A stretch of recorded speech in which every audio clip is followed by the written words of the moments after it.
चलिए, run time polymorphism की बात कर रहा था। रन टाइम पॉलीमॉर्फिज्म को हम लोग डायनामिक पॉलीमॉर्फिज्म भी कहते हैं। आप बस इतना समझ लीजिए, जिस चीज के कॉल होने का डिसीजन ऑब्जेक्ट के साथ हो, किसके साथ हो, ऑब्जेक्ट के साथ हो, उसको हम रन टाइम पॉलीमॉर्फिज्म कहते हैं। और you can say what, dynamic method dispatch. Runtime polymorphism is a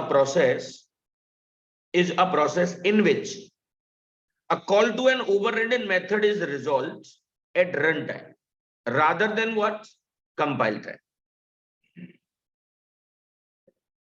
Runtime polymorphism is a process in which a call to an overridden method is resolved. कब रिजॉल्व होता होगा? Run time. मैं आपको एक बात बताऊं, नॉर्मल इंस्टेंस मेथड ही override हो सकते हैं। इंस्टेंस मेथड, स्टैटिक मेथड भी नहीं, वेरिएबल भी नहीं। और जो चीज ओवरराइड होती है, जो चीज क्या होती है, वही डायनामिक पॉलीमॉर्फिज्म के अंडर में आती है बस। यानी कि ओवररिडन मेथड ही ऑब्जेक्ट के साथ कॉल होता है, अदरवाइज जितनी भी चीजें होती है ना, वो सब रेफरेंस के साथ कॉल होती है। किसके साथ कॉल होती होंगी? Reference variable.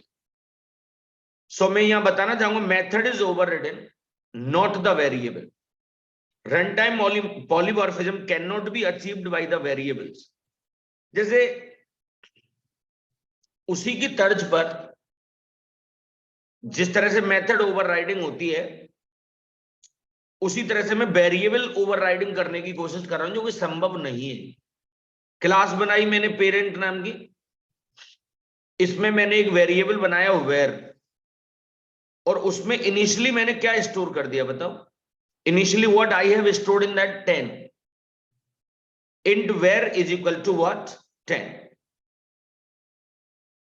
ये चाइल्ड 5 है, हमने इनहेरिट किसको कराया भाई? पेरेंट को। इनहेरिटेंस हो रहा है, और देखो ऊपर वाला वेरिएबल सेम यहां रख दिया, तो बच्चे के दिमाग में कई बार ये आ जाता है, यार ये तो वेरिएबल ओवरराइडिंग हो गई। नो, इसको अगर नाम ही देना चाहते हैं अगर आप, तो इसको आप वेरिएबल हाइडिंग कहते हैं। व्हाट डू यू से? Variable hiding. और इसमें जैसे रेफरेंस मैंने किसका बनाया है? पेरेंट का। और ऑब्जेक्ट मैंने किसका बनाया है? चाइल्ड का। छोटा आदमी बड़े आदमी के पास जा सकता है, छोटा आदमी किसके पास जा सकता है? बड़े आदमी के पास। तो यहां पर आप नोटिस कर रहे हैं, इस वेर की वैल्यू क्या प्रिंट हो रही है? यहां पे 10। इस वेर की क्या वैल्यू प्रिंट हो रही है? 10। क्योंकि चीजें रेफरेंस के साथ एसोसिएटेड होती है ना, चीजें किसके साथ एसोसिएटेड होती हैं? रेफरेंस के साथ। That's it. ये प्रोग्राम गिवन होगा, आप इसको देखना एक बार। आज मुझे मेनली जो टॉपिक आपको पढ़ाना है ना, वो ये पढ़ाना है कि अगर मेथड की ही बात करें, मेथड तो दो तरह के होते हैं, स्टैटिक और नॉन स्टैटिक। स्टैटिक को क्लास मेथड भी कहते हैं, और नॉन स्टैटिक को हम इंस्टेंस मेथड कहते हैं। तो एक क्वेरी आती है, can we override a static method? क्या हम एक स्टैटिक मेथड को ओवरराइड कर सकते हैं? तो इसका जवाब है नो। जो आंसर है ना, वो क्या है पता है? नो है।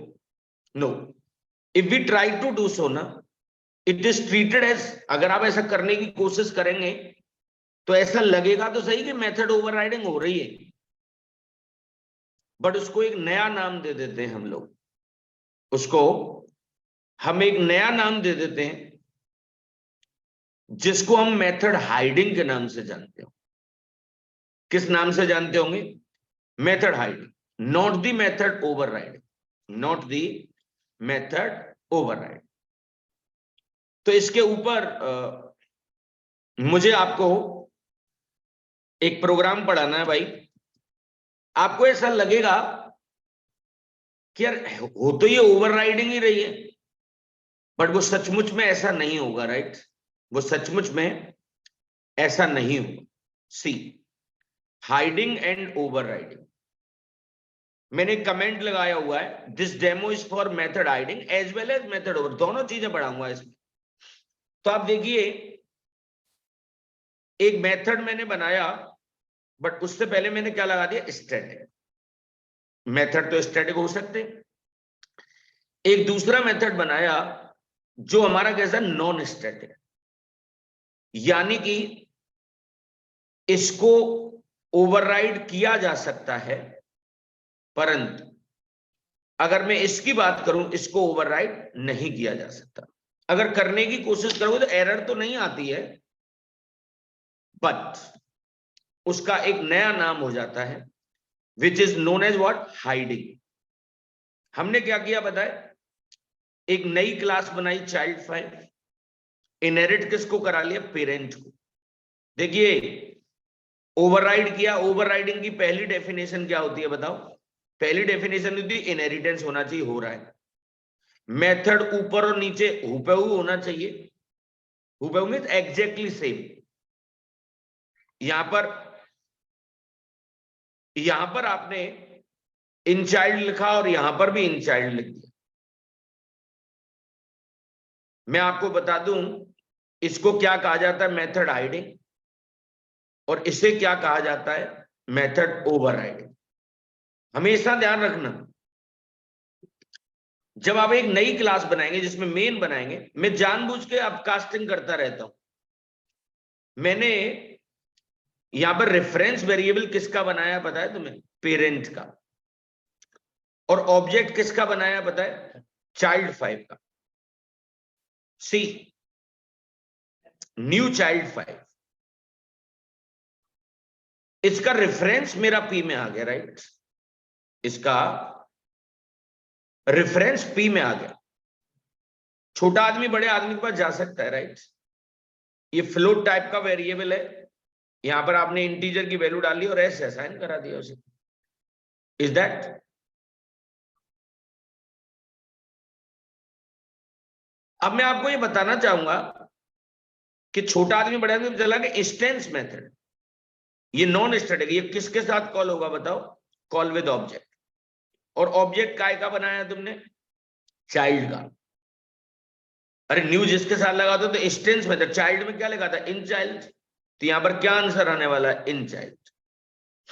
बट क्लास मेथड जो कि ओवरराइड तो होता ही नहीं है, और जो चीज ओवरराइड नहीं होती मेरे भाई, वो किसके साथ कॉल होती है बताए तुम्हें, call with reference. Call with what, reference. तो इस केस में क्या में आउटपुट आने वाला है पता है, इन पेरेंट, क्योंकि ऊपर क्या लिखा था, in parent. Question is, I have parent, I have child, and this is the tester 6। इस प्रोग्राम को आपको उस नाम से सेव करना चाहिए जिसमें मेन है। सो मैं 8 to 9 में आया और इस प्रोग्राम का नाम मैंने लिखा tester6.java। कोई डाउट तो नहीं यहां तक आपको, सिंपल CMD में गए, we are in F drive, हम F ड्राइव में आ गए भाई, CD Java 8 to 9, Java C, tester6.java, Java tester6, Java tester6। और मैंने यहां पर एंटर प्रेस किया, क्या आ रहा है देख रहे हैं आप, जहां ओवरराइडिंग हो रही होगी वहां पर चाइल्ड, और जहां पर हाइडिंग हो रही होगी वहां पर पेरेंट का। पूरी बात इंपॉर्टेंट ये है, कोई बाई फेस तो पहचान ही नहीं सकता भाई कि ऊपर भी दो मेथड बनाए, अंतर किसका था बस बताओ, स्टैटिक और नॉन स्टैटिक का। इनहेरिटेंस और ऊपर और नीचे बिल्कुल एज इट इज लिखा, सिंटैक्स वाइज जो स्ट्रक्चर है उसका सेम है, अंदर की बॉडी तो चेंज की। यहां पर भी इनचाइल्ड लिखा और यहां पर भी इनचाइल्ड लिखा।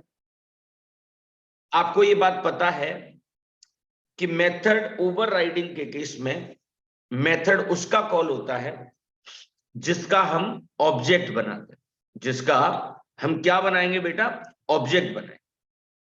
चलिए मैं आपको थोड़ा सा आगे लेके चलना चाहता हूं, थोड़ा सा प्रोसीड करते हैं। स्टैटिक बाइंडिंग और डायनामिक बाइंडिंग, इसका स्टैटिक कीवर्ड से कोई लेना देना नहीं है भाई। जिस चीज के कॉल होने का डिसीजन रेफरेंस के साथ हो, रेफरेंस वेरिएबल जो कि कंपाइल टाइम पर बनता है, वो स्टैटिक बाइंडिंग हुई, अर्ली बाइंडिंग भी कहते हैं, कंपाइल टाइम पर होती है। और डायनामिक बाइंडिंग जो होती है ना, वो हमेशा ऑब्जेक्ट के बाया होती है। किसके बाया होती है, ऑब्जेक्ट के बाया। तो यहां पे मैं क्या लिख रहा हूं बताएं, connecting a method call, connecting a method call to the method body. जब हम मेथड को कॉल कर रहे होते हैं तो कौन से मेथड की बॉडी चल रही होती है, मतलब पेरेंट वाले की चल रही है, चाइल्ड वाले की चल रही है, उसको क्या कहेंगे हम, बाइंडिंग।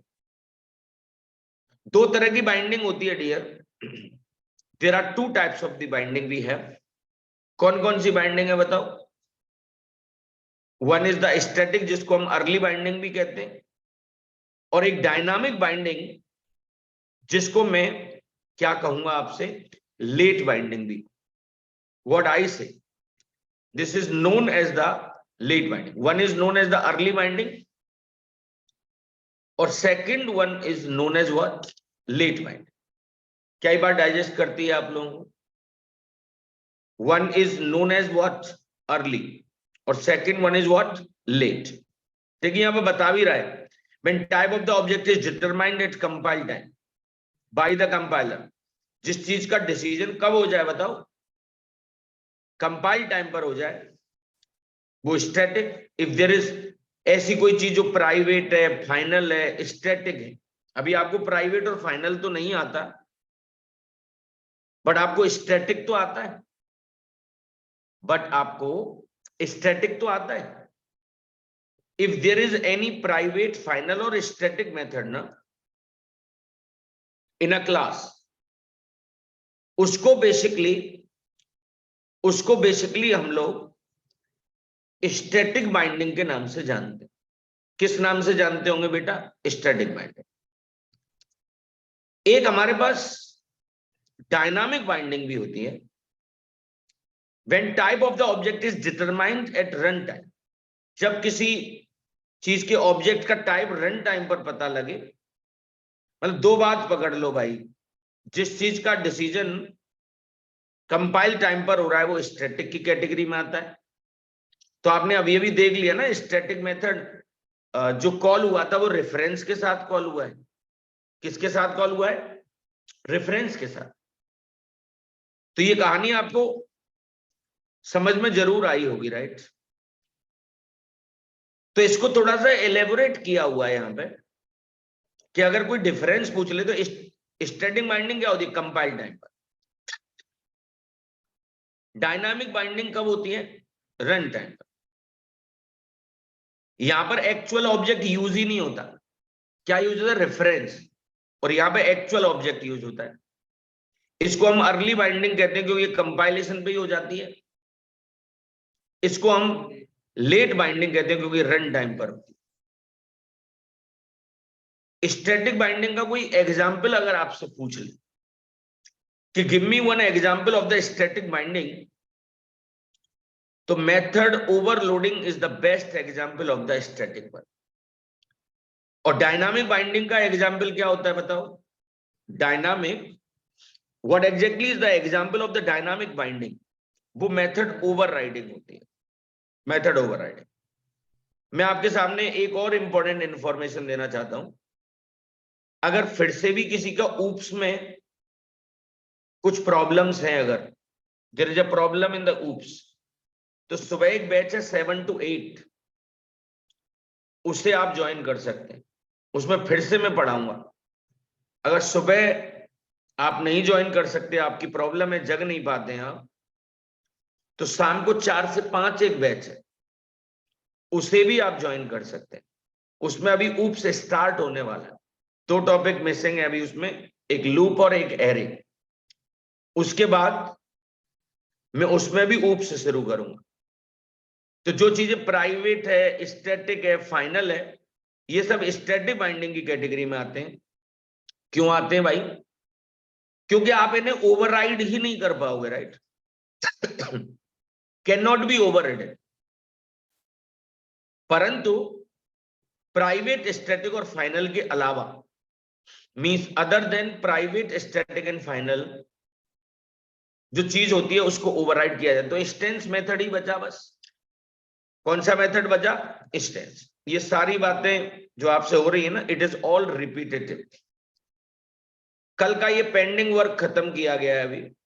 आज की क्लास में अगर मुझसे आप इंपोर्टेंटली पूछो, तो मैंने आज आपको एक ही टॉपिक अभी तक मैं पढ़ा पाया, method hiding versus method overriding.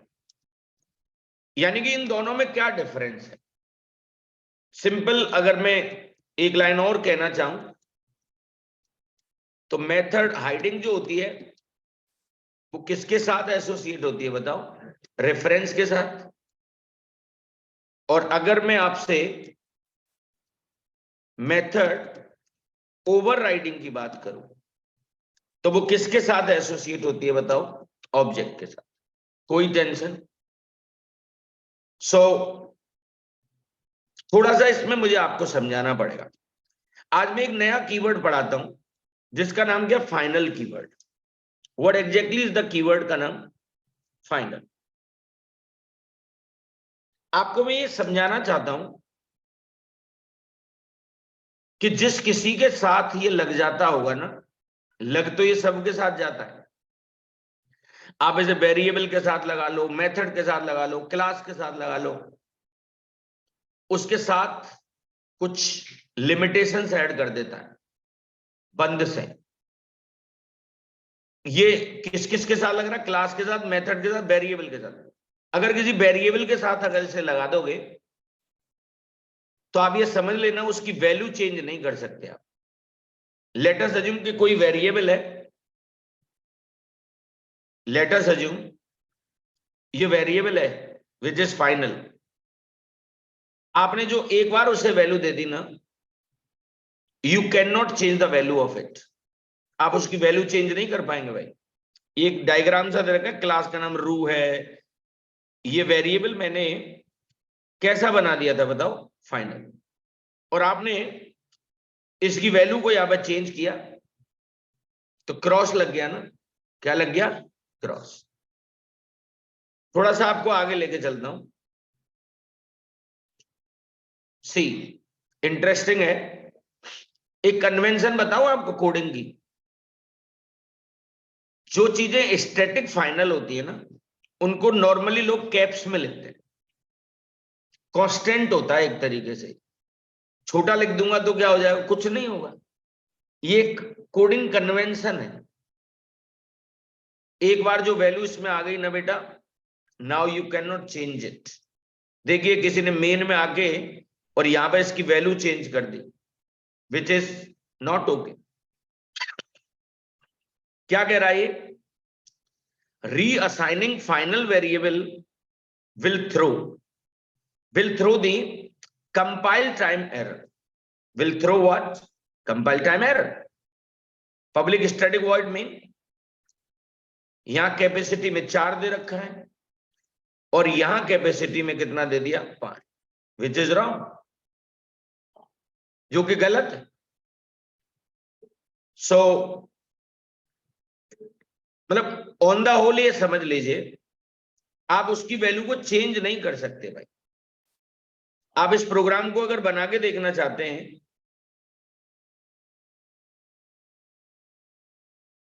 Give me 1 second. आप एक्लिप्स में जाइए, ब्राउज में गए,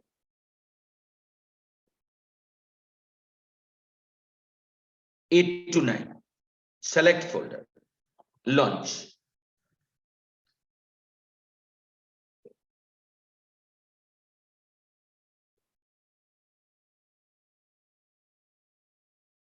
See, कहीं पर भी मैं किसी भी एग्जिस्टिंग प्रोजेक्ट के अंदर ही एक प्रोग्राम बना देता हूं, एक नई क्लास बनाई, demo. In that I am creating one main. यहां लिख देता हूं, this demo is for final keyword. Class बन गई साहब, this is main. यहां पर बना दीजिए, देखिए स्टैटिक फाइनल इंट कैपेसिटी, और इसको कोई भी एक वैल्यू दे दे. क्योंकि ये स्टैटिक है ना, तो इसे डायरेक्टली यूज किया जा सकता है. सिस आउट, सी कैपेसिटी यूज हो रहा है. बट अगर आप चाहो कि मैं इसकी वैल्यू बढ़ा दूं, तो ये नहीं होगा. क्यों नहीं हो रहा भाई? देखो नाराज हो रहा है. क्या कहता है? Final field capacity can not be assigned. यानी कि ये गलत है भाई. आप ना he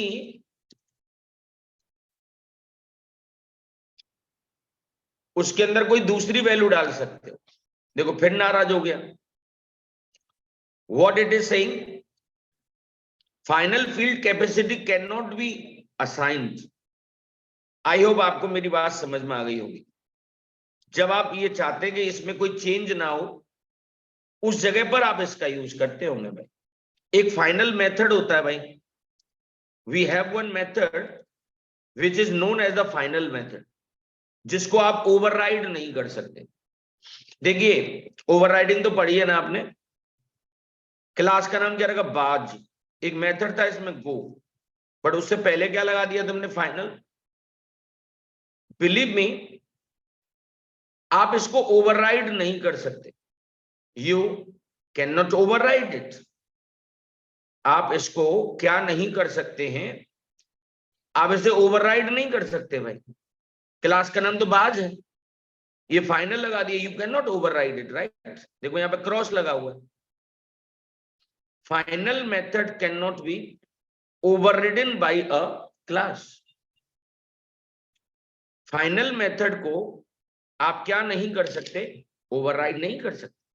can not be overridden, right? Cross का मतलब होता है compile time error. Final class जो होती है ना, फाइनल क्लास, उसको इनहेरिट नहीं किया जा सकता. Final class can not B inherited. उसका बस ऑब्जेक्ट बन सकता है. इसका मतलब क्या? तो we can not inherit the final class. अगर कोई करने की कोशिश करे, सी ये क्लास तो फाइनल है ना, और यहां पर आप उसे इनहेरिट कर रहे हैं, जो कि नहीं हो सकती. फाइनल क्लास इनहेरिट नहीं होती.